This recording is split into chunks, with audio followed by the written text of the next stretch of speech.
ગીર સોમનાથથી સમાચાર, જ્યાં વેરાવળમાં કોંગ્રેસની સભામાં આમ આદમી પાર્ટીના નેતા જગમલવાળાએ ચોંકાવનારું નિવેદન આપ્યું। સોમનાથના ધારાસભ્ય અર્ધ સરકારી થઈ ગયા હોવાનો જગમલવાળાએ દાવો કર્યો। સંબોધનમાં તેમણે કહ્યું કે આપણા ઉમેદવાર હીરો છે, જેનું નામ પણ હીરો છે, પરંતુ અહીંનો ધારાસભ્ય હીરા જેવો છે જે આવ્યો નથી। કોંગ્રેસને આ પ્રજા પ્રેમ કરતી હતી એટલા માટે વોટ આપ્યા અને આખા સૌરાષ્ટ્રમાં એક જ ધારાસભ્ય માત્ર કોંગ્રેસ પાસે છે આખા સૌરાષ્ટ્રમાં, અને એ પણ ગાયબ થઈ ગયા છે। અહીંયા હાજર હોવા છતાં, વિસ્તારમાં હોવા છતાં કોઈ પણ જાતની મિટિંગમાં, સભામાં કે રેલીમાં આવતા નથી।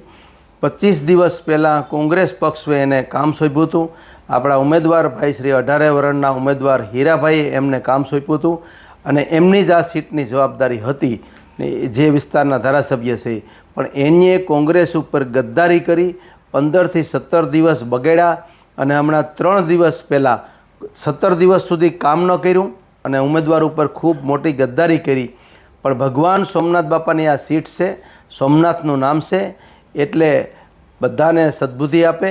એટલે અમારા વિસ્તારની અંદર જે પ્રજા છે એ પ્રજા કોંગ્રેસને અને આમ આદમી પાર્ટીને માને છે। આ વિસ્તારની જનતા ભારતીય જનતા પાર્ટીને પૂરેપૂરી ઓળખી ગઈ છે।